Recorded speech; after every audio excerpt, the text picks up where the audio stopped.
ਸ਼੍ਰੋਮਣੀ ਅਕਾਲੀ ਦਲ ਅੰਮ੍ਰਿਤਸਰ ਵੱਲੋਂ ਜਥੇਦਾਰ ਸ਼੍ਰੀ ਅਕਾਲ ਤਖਤ ਸਾਹਿਬ ਸ਼ਹੀਦ ਭਾਈ ਗੁਰਦੇਵ ਸਿੰਘ ਕੌਂਕੇ ਦਾ ਸ਼ਹੀਦੀ ਦਿਹਾੜਾ ਗੁਰਦੁਆਰਾ ਗੁਰੂਸਰ ਕੌਂਕੇ ਨਾਨਕਸਰ ਕਲੇਰਾਂ ਵਿਖੇ ਕਰਵਾਇਆ ਗਿਆ। ਇਸ ਮੌਕੇ ਵੱਖ-ਵੱਖ ਸਿੱਖ ਜਥੇਬੰਦੀਆਂ ਨੇ ਸ਼ਹੀਦ ਭਾਈ ਗੁਰਦੇਵ ਸਿੰਘ ਕੌਂਕੇ ਨੂੰ ਸ਼ਰਧਾਂਜਲੀ ਭੇਟ ਕੀਤੀ।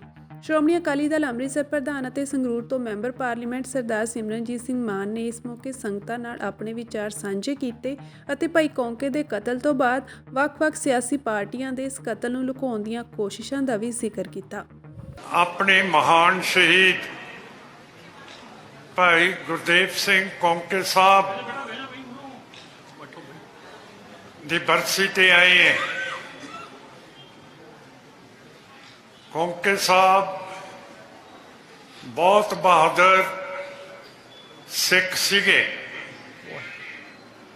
ਬਹੁਤ ਵੱਡੀ ਉਹਨਾਂ ਦੀ ਸੋਚ ਸੀਗੀ। ਅਕਾਲ ਤਖਤ ਸਾਹਿਬ ਦੇ ਜਥੇਦਾਰ ਬਣੇ ਔਰ ਸਿੱਖ ਕੌਮ ਦਾ ਪ੍ਰਚਾਰ ਕੀਤਾ। ਅੱਜ ਮੈਨੂੰ ਉਹਨਾਂ ਦੇ ਨਾਲ ਦੇ ਥੋੜੀ ਦਿਖਦੇ ਹੈ। ਬੀਬੀ ਜੀ ਆਏ ਹੈ, ਬਹੁਤ ਇਹਨਾਂ ਦੀ ਕਿਰਪਾ ਹੈ ਕਿ ਤੁਸੀਂ ਇੰਨੇ ਸਾਲ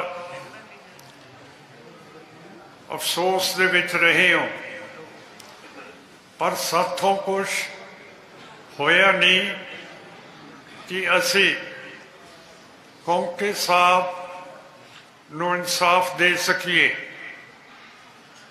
ਉਹਨਾਂ ਦੇ ਨਾਲ ਦੇ ਵੀ ਅੱਜ ਸਾਨੂੰ ਵਿਛੋੜਾ ਦੇ ਕੇ ਚਲੇ ਗਏ ਹੈ।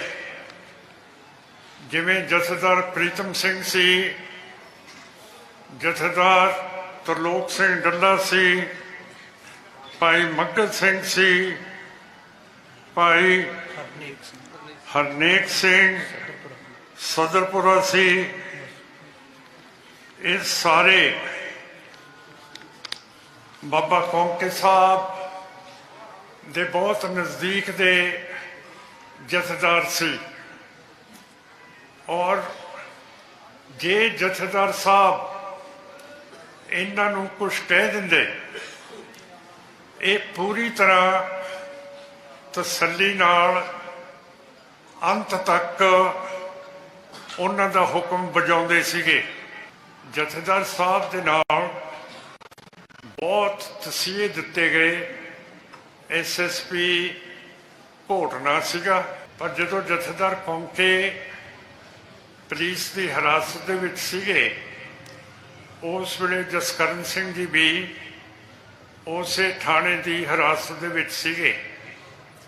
ਉਹਨਾਂ ਨੇ ਅੱਖੀਂ ਦੇਖਿਆ, ਹਾਲ ਦੱਸਿਆ। ਅਸਲੀਅਤ ਹੈ ਕਿ ਜਥੇਦਾਰ ਸਾਹਿਬ ਨੂੰ ਬਹੁਤ ਬੁਰੀ ਤਰ੍ਹਾਂ ਤਸੀਹੇ ਦੇ ਕੇ ਸ਼ਹੀਦ ਕੀਤਾ। ਜਿਹੜਾ ਐਫੀਡੇਵਿਟ ਜਸਕਰਨ ਸਿੰਘ ਜੀ ਨੇ ਦਿੱਤਾ, ਜਿਹੜਾ ਖੱਪਰ ਹੁੰਦਾ, ਖੱਪਰ ਜਾਣਦੇ ਹੋ ਤੁਸੀਂ? ਖਪੜਾ ਜਿਹਦੇ ਨਾਲ ਪੱਠੇ ਵੱਢੀ ਦੇ ਆ, ਉਹਦੇ ਨਾਲ ਜਥੇਦਾਰ ਸਾਹਿਬ ਦੇ ਟੋਟੇ ਕੀਤੇ। ਇੱਥੋਂ ਗੁੱਟ, ਇੱਥੋਂ ਕੂਹਣੀ, ਇੱਥੋਂ ਮੋਢਾ, ਇੱਥੋਂ ਲੱਤ, ਗੋਡਿਆਂ ਤੋਂ, ਫੇਰ ਪੈਰਾਂ ਤੋਂ ਟੋਟੇ ਕਰਕੇ ਉਹਨਾਂ ਨੇ ਜਿਹੜੀ ਡਾਈ ਦੀ ਬੋਰੀ ਹੁੰਦੀ ਹੈ,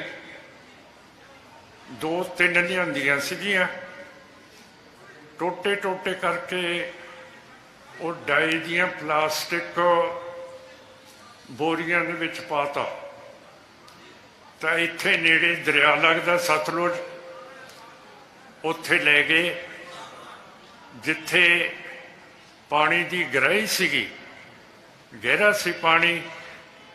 ਉੱਥੇ ਕਿਸ਼ਤੀ ਦੇ ਵਿੱਚ ਲਿਜਾ ਕੇ ਬੋਰੀਆਂ ਨੂੰ ਪਾਣੀ ਦੇ ਵਿੱਚ ਉਲਟਾ ਕੇ ਮੱਛੀਆਂ ਨੂੰ ਦੇਤਾ।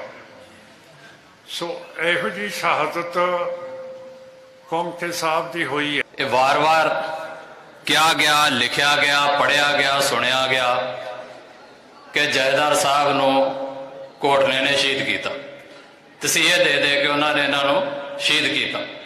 ਇਹ ਸੱਚ ਆ। ਇਹ ਗੱਲਾਂ ਮੈਂ ਅੱਗੇ ਵੀ ਬੜੀ ਵਾਰੀ ਕਹਿੰਦਾ ਵੀ ਬਹੁਤ ਸਾਰੀਆਂ ਗੱਲਾਂ ਸਾਡੀ ਕੌਮ ਦੇ ਵਿੱਚ ਅਧੂਰੇ ਸੱਚ ਦੇ ਰੂਪ 'ਚ ਪ੍ਰਚਾਰੀਆਂ ਜਾਂਦੀਆਂ। ਜਿਵੇਂ ਮੇਰੇ ਤੋਂ ਪਹਿਲਾਂ ਬੋਲ ਕੇ ਗਏ ਨੇ ਨਾ ਵੀ ਸਰਕਾਰ ਕੁਝ ਗੱਲਾਂ ਪ੍ਰਚਾਰਦੀ ਹੈ ਜਾਂ ਕੁਝ ਉੱਦਾਂ ਹੀ ਅਸੀਂ ਬੇਸਮਝੀ 'ਚੋਂ ਕਈ ਚੀਜ਼ਾਂ ਜਿਹੜੀਆਂ ਹੈ ਨਾ ਉਹ ਲੈ ਆਉਂਦੇ, ਬੇਈਮਾਨੀ 'ਚੋਂ ਨਹੀਂ ਹੁੰਦੀਆਂ। ਬੇਈਮਾਨੀ ਤੇ ਬੇਸਮਝੀ ਦੋ ਅਲੱਗ-ਅਲੱਗ ਚੀਜ਼ਾਂ ਨੇ। ਬੇਸਮਝੀ ਕਈ ਵਾਰੀ ਭੋਲਾਪਨ ਵੀ ਹੁੰਦਾ ਸਾਡਾ। ਸੋ ਬੇਈਮਾਨੀ ਨਹੀਂ ਗੀ ਜਦੋਂ ਅਸੀਂ ਇਹ ਕਹਿੰਦੇ ਆ ਕਿ ਸਵਰਨ ਸਿੰਘ ਕੋਟਲੇ ਨੇ ਸ਼ਹੀਦ ਕੀਤਾ, ਤੇ ਇਹ ਝੂਠ ਬਣੇਗਾ। ਪਰ ਮੈਂ ਸਮਝਦਾ ਕਿ ਅਧੂਰਾ ਸੱਚ ਹੈ। ਪੂਰਾ ਸੱਚ ਕੀ ਹੈ? ਕੌਣ ਆ ਸਵਰਨ ਸਿੰਘ ਕੋਟਲਾ? ਕੌਣ ਆ ਪ੍ਰਕਾਸ਼ ਸਿੰਘ ਬਾਦਲ? ਕੌਣ ਆ ਕੈਪਟਨ ਅਮਰਿੰਦਰ ਸਿੰਘ? ਕੌਣ ਆ ਜਿਹਨੂੰ ਅੱਜ ਗਾਲਾਂ ਕੱਢਦੇ ਹੋ ਭਗਵੰਤ ਮਾਨ? ਤੇ ਕੌਣ ਹੋਊਗਾ ਉਹ ਜਿਹਨੂੰ ਕੱਲ ਨੂੰ ਸ਼ਾਇਦ ਫੇਰ ਲੋਕ ਚੁਣ ਕੇ ਤੇ ਫੇਰ ਗਾਲਾਂ ਕੱਢਣ? ਇਹ ਸਵਾਲ ਨੇ ਕੋਈ। ਜਦੋਂ ਤੱਕ ਤੇ ਇਹਨਾਂ ਲੋਕਾਂ ਨੂੰ ਹੀ ਸਾਰਾ ਕੁਝ ਸਮਝਦੇ ਰਹੋਗੇ ਵੀ ਇਹਨਾਂ ਦੇ ਕੋਲ ਤਾਕਤ ਆ, ਇਹੀ ਸਭ ਕੁਝ ਕਰਦੇ ਨੇ, ਉਦੋਂ ਤੱਕ ਗਾਲਾਂ ਵੀ ਇਹਨਾਂ ਨੂੰ ਕੱਢਦੇ ਰਹੋਗੇ ਤੇ ਲੜਦੇ ਵੀ ਇਹਨਾਂ ਦੇ ਖਿਲਾਫ ਹੀ ਰਹੋਗੇ। ਅਸਲੀ ਸਾਡਾ ਗੁਨਾਹਗਾਰ, ਅਸਲੀ ਸਾਡਾ ਕਾਤਲ ਇੰਡੀਅਨ ਸਟੇਟ ਆ। ਕੌਣ ਦਿੰਦਾ ਆ ਸਵਰਨ ਸਿੰਘ ਕੋਟਲੇ ਨੂੰ ਇਹ ਤਾਕਤ ਕਿ ਤੂੰ ਚੁੱਕ ਨੌਜਵਾਨ, ਤੂੰ ਚੁੱਕ ਜਥੇਦਾਰ ਤੇ ਸ਼ਹੀਦ ਕਰ? ਸਵਰਨ ਸਿੰਘ ਕੋਟਲੇ ਦੇ ਆਪਣੇ ਡੌਲਿਆਂ 'ਚ ਇੰਨੀ ਜਾਨ ਨਹੀਂ ਨਾ। ਕੌਣ ਦਿੰਦਾ ਹੈ ਉਹਨੂੰ ਤਾਕਤ? ਕੌਣ, ਕਿਹੜੀ ਤਾਕਤ ਹੈ ਜਿਹੜੀ ਪ੍ਰਕਾਸ਼ ਸਿੰਘ ਬਾਦਲ ਨੂੰ ਕਹਿੰਦੀ ਆ ਕਿ ਜੀ ਹੁਣੇ ਬੀਤੇ ਦੀਆਂ ਗੱਲਾਂ ਨੇ? ਕਿਹੜੀ ਤਾਕਤ ਆ ਉਹ? ਕਿਹੜੀ ਤਾਕਤ ਆ ਜਿਹੜੀ ਕੈਪਟਨ ਅਮਰਿੰਦਰ ਸਿੰਘ ਦੇ ਸਮਿਆਂ ਤੇ ਵੀ ਤੇ ਰਿਪੋਰਟ ਪਈ ਰਹੀ ਹੈ ਨਾ? ਕਿਹੜੀ ਤਾਕਤ ਹੈ ਜਿਹੜੀ ਕਹਿੰਦੀ ਵੀ ਇਸ ਫਾਈਲ ਨੂੰ ਹੱਥ ਨਾ ਲਾਈ? ਤੇ ਤੁਸੀਂ ਵੇਖਿਓ, ਮੰਨੋ ਅੱਜ ਭਾਵੇਂ ਨਾ ਮੰਨੋ, 5 ਸਾਲ ਇਹ ਸਰਕਾਰ ਦੇ ਬੀਤ ਜਾਣੇ ਆ, ਹੋਣਾ ਫਿਰ ਕੁਝ ਨਹੀਂ। ਕਿਉਂਕਿ ਉਹ ਤਾਕਤ ਅੱਜ ਵੀ ਮੌਜੂਦ ਹੈ ਜਿਹੜੀ ਭਗਵੰਤ ਮਾਨ ਨੂੰ ਕਹਿੰਦੀ ਆ ਖਬਰਦਾਰ ਜੇ ਹੱਥ ਲਾਇਆ ਕਿਸੇ ਨੂੰ। ਉਹ ਤਾਕਤ ਆ ਇੰਡੀਆ ਦੀ ਪਾਰਲੀਮੈਂਟ ਦੀ, ਉਹ ਤਾਕਤ ਹੈ ਇੰਡੀਆ ਦੇ ਪਾਰਲੀਮੈਂਟ ਦੇ ਵਿੱਚ ਹੁੰਦੇ ਪਾਸ ਕਾਨੂੰਨਾਂ ਦੀ।